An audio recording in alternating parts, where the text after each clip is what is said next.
Assalamualaikum warahmatullahi wabarakatuh. Perkenalkan, nama saya Muhammad Nafar Rizkyl Hakim dari HKI3E dengan NIM 222121168. Di sini saya akan menjelaskan tentang amar, nahi, dan takhir.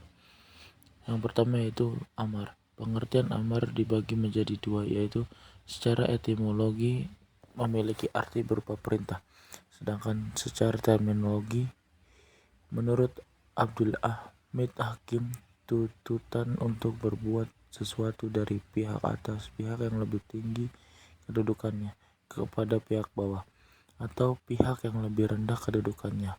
Menurut Jafar Amir, amar adalah perintah dengan lisan untuk mewujudkan suatu perbuatan yang harus dilakukan.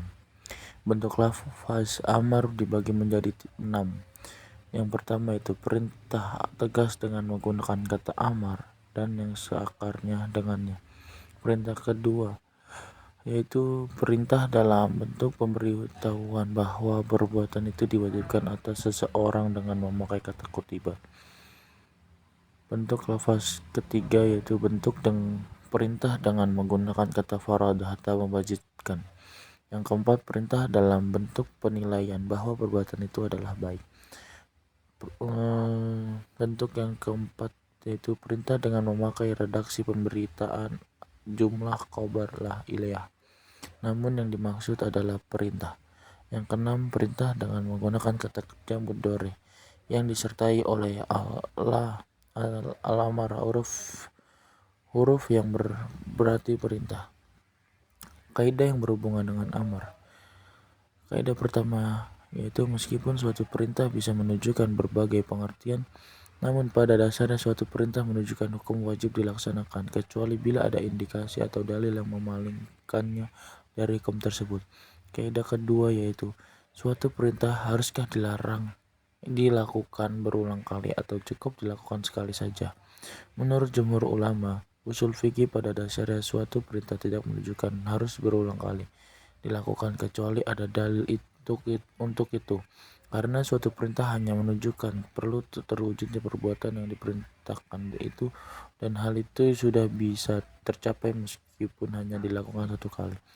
Kaidah ketiga, suatu perintah dilakukan sesegera mungkin atau bisa ditunda-tunda. Pada dasarnya suatu perintah tidak menghendaki untuk segera dilakukan selama tidak ada dalil yang menunjukkan untuk itu.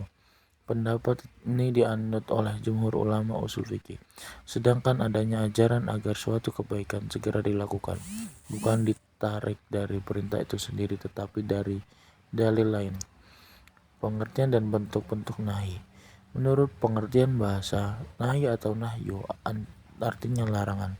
Sedangkan menurut ulama usul fikih mendefinisikan nahi sebagai larangan melakukan suatu perbuatan dari pihak yang lebih tinggi kedudukannya kepada yang lebih rendah tingkatannya dengan kalimat yang menunjukkan atas hal itu. Kaidah-kaidah yang berhubungan dengan nahi. Kaidah pertama itu pada dasarnya suatu larangan menunjukkan hukum haram melakukan perbuatan yang dilarang kecuali ada indikasi yang menunjukkan hukum lain. Kaidah kedua yaitu suatu larangan menunjukkan fasad atau rusak perbuatan yang dilarang itu jika dikerjakan. Kaidah ini disepakati bila mana larangan ini tertuju pada zat atau esensi suatu perbuatan, bukan terhadap hal-hal yang terletak di luar esensi perbuatan itu. Kaidah ketiga yaitu suatu larangan terhadap suatu perbuatan berarti perintah terhadap kebalikannya. Yang ketiga yaitu takhir. Takhir menurut Abdul Karim Zaidan bahwa yang dimaksud takhir adalah bahwa syariat Allah dan Rasulnya memberi pilihan pada hambanya antara melakukan atau tidak melakukan suatu perbuatan. Hukum yang ditunjukkan oleh ayat atau hadis dalam bentuk takhir adalah halal atau mubah, boleh dilakukan dalam arti tidak berpahala jika dilakukan dan jika tidak berdosa jika ditinggalkan. Wallahul muwaffiq ila aqwamit thoriq. Wassalamualaikum warahmatullahi wabarakatuh.